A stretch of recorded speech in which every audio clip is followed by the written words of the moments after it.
Welcome to Bloom in Business Getting Started. So this is a short course which we've put together for those just starting out or maybe thinking about starting out in a floristry business. But it's also suitable for people who are already in a floristry business and perhaps have just, maybe there's a few gaps or some areas that you haven't considered when you started your business and that just may be helpful. So, as I said, it's a very short course and I'm going to give you an introduction to all the things that you need to look at when you are getting started in your floristry business.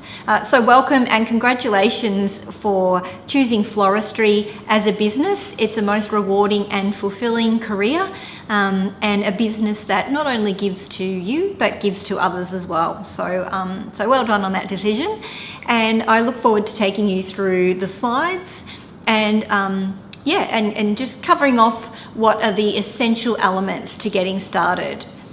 So certainly planning is one of the most important factors, and certainly we want to plan for success. So let's have a look at some of the areas that you need to get started. So one is legal requirements. And BBN stands for sometimes boring but very, very necessary. So let's just cover off some of those things that are really important for you to ensure that you've ticked off. And one is looking at, well, what are the specific legal requirements for your business? Every single business requires public liability, so that's really important that you've got that covered. And also work cover as well. So for yourself and or any staff that you may have or are thinking about having in the future. And that is even friends and family, if they're working for you, that is really important to have everybody covered. So you want to get your work cover organised and public liability insurance. Really important. And for some people they'll say, but I'm working from home, I don't really need that. You absolutely do need that. And it may be that perhaps you do wedding flowers and you go to another a venue and you put together some flowers for the venue. Really important that you've got public liability covered there to just ensure that if anything, the worst case scenario arises, that you're absolutely covered. And there are some venues that will want to see your public liability before they'll even let you in. So make sure you've got that covered. Privacy policy. So as all businesses, we have websites now, and you will need your privacy policy accessible on the website. And that's just to ensure and show that you take your customers' information really securely and that you don't share it with any third parties. So very important to have your privacy policy covered and also your terms and conditions. Now, my suggestion for terms and conditions and privacy policies is that for some of it you can write that yourself. Particularly with the terms and conditions, there's going to be very specific terms and conditions for your particular business that you want to have in place. And then from there, it's my suggestion to take it to a specialist, so a solicitor or lawyer who specialises in terms and conditions and privacy policy. So shop around, because you will have done a bulk of the work yourself. You won't cost quite as much for them to then put all their jargon around it and make sure that it's covering all bases. So you really, it is worth spending the money to have somebody do it, and tick it off and get it done professionally and properly. So make sure you have your terms and conditions and your privacy policy in place. Also register your trademark as well. So a trademark actually trumps a business name. So interestingly, if somebody has a trademark and somebody has a business name, if you've got the trademark of that name, it actually it holds up more so in court if you have the trademark as opposed to the business name. So cover both of those off. If you're in Australia, for your business name, you'll need to go to ASIC. And make sure that your business name is able to be in place. One of the things that I like to check before registering your business name, check that it's also available on things like Instagram and Facebook, but also that the domain name is available as well. So you may be able to get the business name, but if you can't get the Instagram account or the Facebook or a domain name or a variation of it, then you may want to choose a different business name. So something to think about. We're going to get to websites a little bit later on, but they're really the core main legal aspects that you want to get covered. There is also things like professional indemnity insurance, unless you're like myself and you're giving information, you really shouldn't need, as a florist, you shouldn't need professional indemnity insurance. However, check with your solicitor and lawyer just to be absolute certain. But you most definitely need public liability insurance, and I wouldn't want you going out and doing anything without it. The next thing that we're going to look at is, why would you start a floristry business? And so, it's most important for any business is that you're solving a problem. Which is essentially finding a gap within a marketplace. So really important that you've found a problem to solve, because without a problem to solve, why are people going to need to pay for anything? And so essentially that's a business. It's having people having a problem, you solving it, and so they pay you to solve that problem. So that's keeping it pretty brief. But that's essentially what we need to do. And then from there, it's finding out, well, who are they? Who has the problem that needs solving? And where are they? And then that opens up a very much larger, bigger marketing discussion. That would be, a full segment that we can look at later on, but not within this course. And then it's about, okay, so we found these people that they have a problem that they need solving. Let's just use an example of there's a town and there's no florist within that town, but the people of that town are flower buyers and they want to have flowers. Or perhaps it's an area where a lot of people get married, but there's no florist in that area, and so they have to get florists to come from other regions, whereas if there was a florist in that region, they potentially, if they're doing a good job, get all the weddings that are there. So problems to solve, and then at the same time though, we have to make sure that filling that gap matches our lifestyle. So I might see a gap in a market. I know an area where there's a lot of weddings and they need a florist to cover that space, and florists have to go from the city to that region to do the wedding flowers. I might see that gap and say, well, I live near there, I'm happy to do the wedding flowers, except they're always on a weekend and perhaps my family are only available on the weekends, and then I wouldn't get to see my family or friends, and so that's really not a match for me. So although we see gaps in marketplaces, we may not be the right person to fill that gap. And so for that to be the right business approach for myself, it has to be a lifestyle and business match. So that might be something that just cancels me out of that one immediately, or it might be that my friends and family also work weekends, so that's a perfect business match for me. The next thing we need to look at is the market. So who are these people, where do they live, and finding out as much information about them as possible.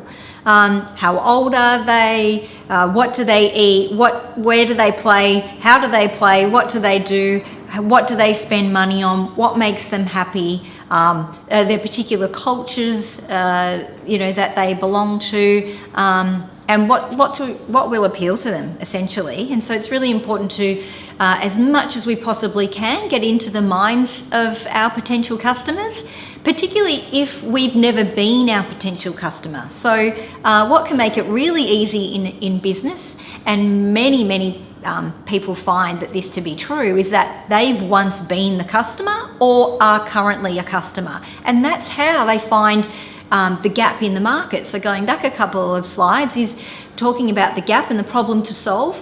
Many people come up and discover a business idea or a gap in a market because they felt that pain or the lack of in an area. And so that's why we do find a lot of florists come into floristry, because they were brides once, and then they found it really difficult to find a florist or get the flowers to their exact meeting their exact needs, and so they found the gap that way.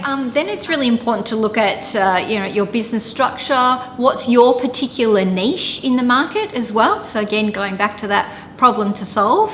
But what is your business going to look like? Is it a retail-based business? Will you have a retail store and a premises? Will you work out of a warehouse because you don't need a retail space? Perhaps you're just servicing corporate clients or perhaps residential clients, and so you're working out of a warehouse space, getting all of the flowers and everything ready, and then they're distributed to wherever they may go. So looking at that, many people and myself felt that I had to have a retail space. Particularly 15 years ago, it wasn't as common, or it was really extremely uncommon actually, for florists to just work out of warehouses and not have a retail space. And looking back in hindsight, my business was really best suited to just having a warehouse, because predominantly I did weddings and corporates, and also residential flowers as well. And so I really could have not had a retail space and potentially saved a lot of money in overheads as well. Whereas, for some people, particularly where they are situated, it's actually really beneficial to have a retail store as well. And then it might be that you are a freelance florist, and so you're also going to work for other florists. So you may work from home, you may have a studio at home, and maybe you just do weddings, and then in the outside of wedding season, you're going to work for other florists. And so that's an interesting business structure as well. So there's lots of different options, and it really just has to meet your particular lifestyle needs, but obviously also feel that the need of the client at the same time. The next important step is to look at what your product range is going to be. So to do this, we need to go back and look at what are the needs of the client. But within our product range, meeting their needs, we really have to have three areas. One is what we call a lead product. The second is what we call a core product. And the third is what we call a premium product. Now, our product range needs to consist of at least those three. And so the lead product should be something that is a very quick, easy decision, a quick impulse purchase that doesn't require the customer to have a lot of thought. For some businesses, a lead product is a free product. For others, it's just a very low cost product. And so particularly with a floristry business, let's take a retail floristry business for example, it may be a bunch of flowers, seasonal cut flowers that's perhaps near the door or outside of the store. And then a core product is a product that's sold regularly and often, and also not necessarily a high ticket price item, but generally speaking, it's a core product has a large profit margin as well. And so, as an example, a core product might be corporate flowers that are delivered to an office, every week. And then we have the premium product, and so an example of a premium product could be wedding flowers. And so, there's three areas of your business. There's three different products that you could potentially have. But it can also be broken down a lot smaller than that. And so, for instance, if you're just going to supply bouquets, then you could have a lead bouquet, which is a small posy, a low cost. The next size up could be a medium size posy, and then you have a large size bouquet as your premium product. So there's a couple of examples of what your product range could be. And then you may want to have some add-on complementary products as well, which is certainly a suggestion of mine. Again, depending upon what the needs are of your target group and what their wants are. It may be candles, it may be chocolates. For some areas, it really works well to have balloons or teddy bears. Vases are a particularly good one. So many different options. It's endless, and you can have hampers. Really just honing in on what are the particular needs of your customer base, and what do you want to service as well. And then it's also really helpful to have some joint ventures as well, and some partnerships with other companies as well. It's also really important to look at what is some of your advertising campaigns. So initially, if you haven't started out yet, you're going to need to put together a launch campaign, and that can be a long campaign. And then from there, you would be looking at doing some advertising campaigns, so particularly for special occasions, but also perhaps when you launch a new product as well. And so most campaigns are sort of a 4 to 6 week process. And obviously things like for flowers, it's easy. We've got Mother's Day, Valentine's Day, Christmas, you name it, you can make it work, Easter. And some of the places that we obviously need to be running these campaigns are places where our customers go. So currently Instagram is the number 1 platform where the majority of people are hanging out. But you may have a particular customer base that spends most time on LinkedIn or Facebook or wherever it may be. It may be a physical location as well. So it may be local school or local church, or wherever that is, that's where you need to get the message out there as to what you're offering. Because obviously to get that customer to know that you're servicing that need, you need the word out there, and you need to get in front of them and letting them know. For some people, if it's a small local community, it's going and visiting all the other local businesses and just the people within that community, and actually verbally letting them know as well what you're doing, so that word can be spread. And part of the launch campaigns is, as I said, visiting other local businesses and residents, but you can get really creative with it as well. I remember seeing a launch a while back where it was in an inner city suburb, and they went out and they actually drew with chalk on the pavement, on the footpath. And so everybody walking along every day was seeing these chalk scrawlings with words and messages and things that evokes different emotion in the local people, to let them know that, oh well, there's this new business coming up, and it was creating some first interest and curiosity, and then excitement as well. So it's a really good, fun, easy thing to do. You may sprinkle rose petals along the footpath with messages that could lead all the way to your front door if it's a retail business, or even if it's not a retail business, if it's from home or a warehouse, you may still just want people to know that that's what's happening there. You can get a sign up and just let them know. Speak to the local businesses. They all know how difficult it is to get started, and so having some flyers in their businesses can really help, and obviously some flowers as well. They'll never say no to having flowers in their premises, with a sign letting them know, letting people know what's getting started. So yeah, lots of different options. Get creative with it and have some fun with it. And most importantly, though, get it on all of the social media platforms that you think that your potential customers hang out. So website and marketing, extremely important to have a website. You may want to start off with a website that isn't a commerce site. So essentially that a commerce website is where people can actually purchase directly through your website. I absolutely suggest working towards doing that. But initially, perhaps you just want to have it as, more like a catalogue, or just a place, it's a presence, an online presence, so that people can understand that, you are setting up a professional business. And so it's really good, and it's really great for credibility to have a website. The other important aspect to a website is that you have a blog attached to it. And that helps greatly with search engine optimization, which essentially is what's going to draw people to your site through Google.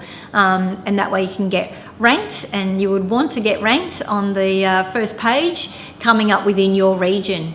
And a blog can really help in doing that. But also, again, a blog helps for credibility and letting people know that you know what you're doing, you're an expert in your field. and that you're able to fulfill their needs, which is most important. You want to have your social media platforms attached to your website as well, and majority of websites now, particularly if you're using an off-the-shelf website as your framework or platform, then you can get Instagram fed directly into the homepage of that site. It's absolutely my suggestion to do that, particularly at the moment as well, because when you're using Instagram every day, as you should be, it will automatically update your site, which again, Google really likes websites that are updated regularly. That is another entire chapter though. This course is all about keeping it as brief and simple, to just give you a short overview of the different sections that you need to have in place and at least start to think about, and then you can explore and delve deeper into each topic further as you go along. But I don't want to overwhelm you at this stage. I just want to give you the key points and areas that you need to be thinking about. And of course we need suppliers. So unless you are growing your own flowers, and if you are, I think that is absolutely fabulous. But for many of us, and particularly if you are in a city, you will need suppliers. Also, depending upon what you're growing, if you're growing anything, it can be difficult to do that all year round. And so at some point you will need to rely on some suppliers. And so it's really important to create some really great relationships there. It's not my suggestion to rely on just one supplier, unless you only have one supplier that services your region.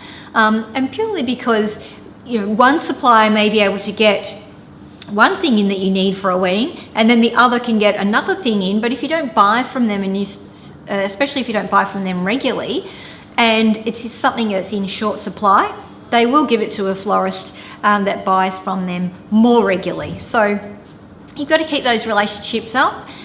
Be kind to them. Unfortunately, there's less suppliers than there are florists, so you do have to keep a good relationship with them, to get good quality, but also just to get what you want. So that's important. Having said that, it is really important to remember that you won't always get everything that you want. And so it's equally, you need good relationships with your customers so that they trust you. If one thing that they're asking for isn't in, then you will substitute with something equally as good, if not better. So you need those really, best relationships kept on both sides there. And now we look at the financials. And so for many of us, particularly those of us that fall into the artist category, the financial side of things can be the most challenging and the most overwhelming. For many people, it is the scariest. But if we can keep it as simple as possible, then that's the best way to go. And as simply as it is, business needs to spend more than what it's spend less than what it's bringing in. If you can keep that in mind, all right, you always spend less than what you're bringing in, and then you've won. Otherwise, if you're spending more than what you're bringing in, for some it can be game over. So really important that from day one, that's our aim, is that we are at minimum covering our overheads, and then from there we want to be looking at how we can make profit.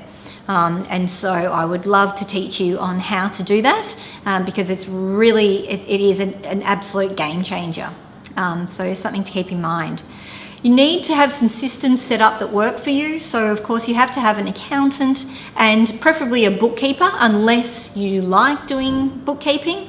Personally, I do not, so I will always have a bookkeeper on hand.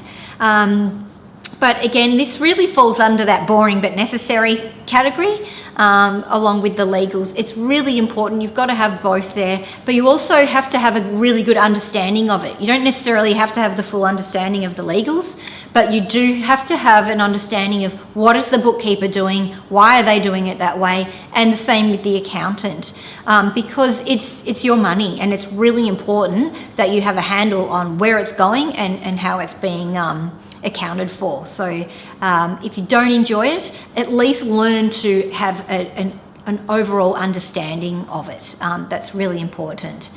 So, yes, you have to have some systems that work for you. Some of the online accounting packages are making it so much easier now, which is fabulous. We don't have to have, shoe boxes full of receipts anymore. They can just be automatically uploaded to an online platform. So things like that do make it a lot easier and less overwhelming than what it used to be. Staying on top of your costs is really important. As I said, we understand the rule now. We definitely spend less than what we're bringing in. And then it's also about, looking at opportunities for growth. So, this comes again from understanding your customer and their needs. I can't stress that enough. The more we talk to them, the more we find out what their needs are, the more we may see other gaps and opportunities for, other products and services that they may need and that we have the opportunity to fulfill. Even if we don't have the opportunity to fulfill, then we may be able to joint venture with another business that is able to fulfill those needs. And planning and creative time. So it is so important to ensure that you block out some time for yourself to do this. For many people, particularly in our busy lifestyles, they won't do that. And they'll say, I haven't got time to do that. It's really important to do it. It's good for you as well, but it's also really good for your business. So for many of us, meditation works extremely well to help create the space to allow for creativity, because many times when we are super busy, we're not allowing that open space where creativity comes from. So if you can meditate, fabulous. The shower works really well also. I know many people like myself have all sorts of great ideas in the shower, and then it's really important to then allow yourself that time to get it all out as well. So write it all down, or put it in the notes section of your phone, or dictate it. If you're really busy, I'll sometimes do this. I'll put the dictation on, and while I'm drying myself and getting ready, I can be verbally saying what those thoughts and ideas are as well. So however you need to get it out, whatever works for you, then do that. For some people, it's whilst they're driving. And so again, you can use the dictation on your phone to talk that through and get out all of those ideas that you have, because creative ideas aren't just necessarily around the flower arranging and what you're going to make and the design aspects of it. A lot of creativity is required for your marketing material, your campaigns, your copy, and content for Instagram, Facebook posts, all of that. It's really important to get that marketing message correct and right for your audience, and that it's coming authentically from you as well, but also that it's fun and creative. So allow yourself that time. Also in the planning side of things, it's really important to get it all out. I call it brain dumping, and I'll do it once a week. This really helps also for sort of cancelling out or blocking out any overwhelm. And whenever I forget to do it, I am quickly reminded when I start to feel overwhelmed and like I've got too many things on my mind. So it is literally having a notepad to just write down, and it's been said and apparently studied that it is more powerful process if you will actually hand write it rather than putting this part into your notes section of your phone. And I will sit down and I will write out literally everything that's going on in my head, all the things that I can think of that I need or want to do. And so it can be from folding the washing, emptying the dishwasher, through to, writing that marketing campaign, finishing off a section of the business plan, or updating a section of a business plan, or, putting all of my receipts into the accounting package, whatever it might be. There are so many different things, personal and business, that you will just dump out onto this list. And then from there, you can do it in any order, but from there you can start to what we call delegate. And so I put the letter D next to any of the items on my list that don't necessarily require me to do it. So I don't have to do it. I could do it, but I don't have to do these things. So if it doesn't require me, it gets a D next to it. And then from there, I'll start to categorize. So, okay, what's home, what's business, what are the different aspects of business, and categorize it. So does this fit into financial? Does this fit into marketing?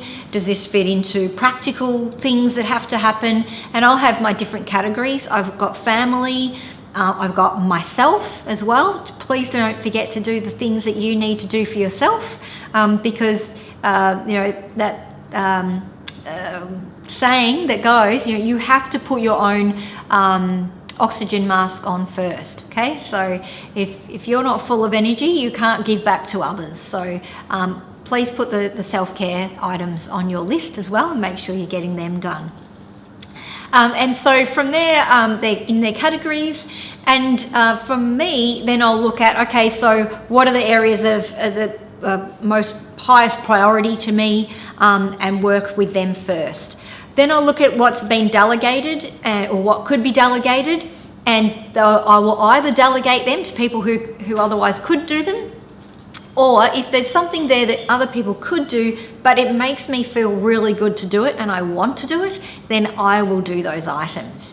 And then from there, I try and break it down to having only 3 major tasks each day. And so 3 things that at the end of the day, if I could feel really content, fulfilled and happy that I've achieved those 3 things on my list today. So it could be that there are other items that could go on the list, and there always is, but these are my top 3 for the day, and I'm not going to feel bad if I don't have a list of 10 things ticked off, because that's what used to happen. I'd have everything on my list, so it'd be like every day was like a dump list. And I'd feel unfulfilled and unsuccessful if I didn't have everything ticked off. And that is just creating stress and overwhelm, which is not necessary and not healthy for us. So keep it to 3 major things if you can. It is really important for us to fit contribution into our business as well. So are there particular charities that you feel aligned to? And usually I find that it's something that connects with us. It may be, a previous issue that we've had, whatever it is that fits in with you and your values, and perhaps your family's values as well, that it may be something that you want to contribute to. We all contribute as florists anyway, because we're giving flowers to people which make them happy, and so that's fabulous. And so for you, that may be enough, that's your area of contribution. For others, we like to choose particular charities that are close to our hearts, and so that's a really important area and aspect to have built into your business plan as well. So I hope that's been helpful. There's some areas that getting started in business, or perhaps it's an area that you haven't added into your business and you would now like to. Congratulations on getting started in floristry. I hope it's an absolute fabulous success for you. And please feel free to go on and look at any of our other Bloom in Business courses to delve a little bit deeper into these topics and others within business. So I wish you all the very best and great success. All right, take care and thanks for joining me. Bye.